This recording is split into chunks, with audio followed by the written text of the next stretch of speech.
మన visionary CM గారు పరిపాలనలో మళ్ళీ కొత్త ట్రెండ్ స్టార్ట్ అయింది.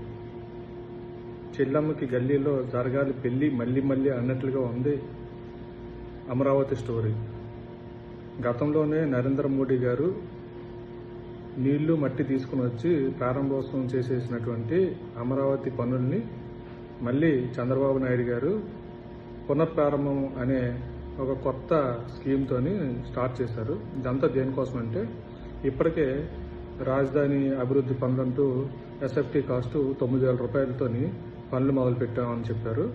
ఇప్పుడు నరేంద్ర మోడీ గారిని చూపించి ఈ ఎస్ఎఫ్టీ కాస్ట్ని 15,000 రూపాయలు చేస్తారు. ఏంటంటే ప్రపంచ స్థాయి రాజధాని అంటారు. అమరావతి అంటే అభివృద్ధి కాదు, అమరావతి అంటే వ్యాపారం, రియల్ ఎస్టేట్ వ్యాపారం. ఇది మన చంద్రబాబు గారు కొత్త ట్రెండ్.